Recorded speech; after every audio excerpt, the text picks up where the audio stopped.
Everhood is a game that's simple to describe, but tough to explain. On one hand, it's easy to call it Guitar Hero meets Undertale, with battles playing out as rhythm games instead of the bullet hex like in Undertale. But doing so would be kind of reductive.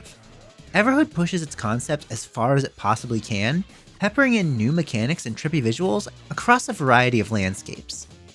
Everhood's first title ended with a very final ending, which is why I was surprised when Everhood 2, Lost Soul Disorder was announced.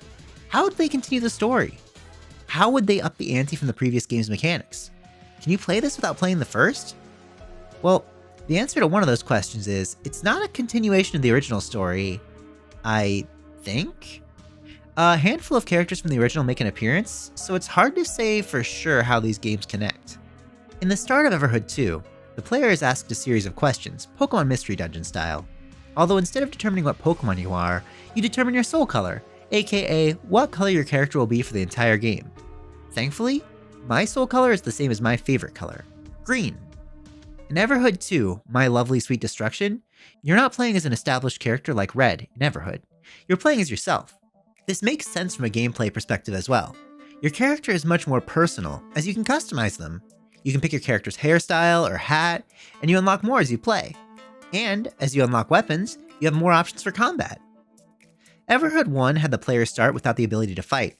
Your goal in the beginning was just to survive an enemy's song, until about a few hours in when you unlocked the ability to fight back. It was a good way to ease players into combat, but in 2, you're throwing hands right out the gate.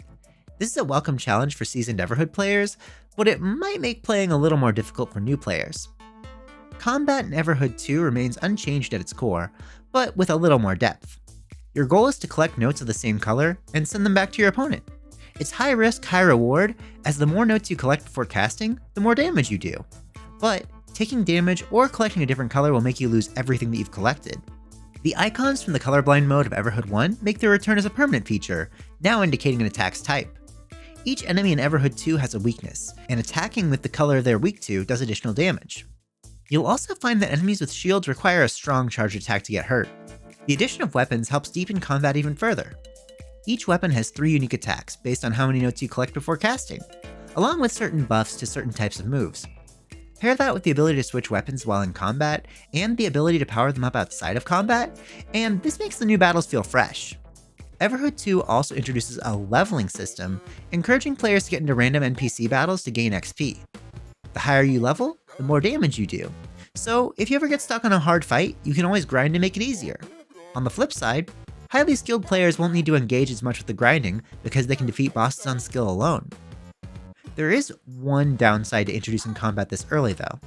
In the original Everhood, you had to survive a boss's whole song at least once before you fought them, meaning that you got to enjoy the whole song at least once. With every encounter now being a fight, lower level enemy tracks are now short loops, not allowing the fight to end until the enemy is defeated. You'll end up hearing these songs a lot too, as you'll need to fight the same enemy multiple times in an area. On the other hand, when you do get to the bosses, you might end up beating them before you even get to hear the whole song, potentially missing out on some bangers. If you've played the first Everhood, you might notice something different about the player in 2. You're 3D! Everhood 2 makes an effort to expand the scope of the previous game's art by dipping a little bit into the third dimension. The change surprisingly isn't all that jarring, as 3D elements manage to mix well with the pixel art of this world. And the pixel art of Everhood is amazing, and its sequel continues to raise the bar. There's one boss in particular that shifts its form rapidly in a horrifying Akira-like body horror segment that is pure pixel artistry. Everhood 2 justifies itself as a sequel. It expands on what makes the first great, introduces new mechanics to keep the combat fresh, and doesn't lose the charm that made me fall in love with the series in the first place. The combat, music, and art are all bangers as usual. I'm currently about 4 hours in, and I am loving it.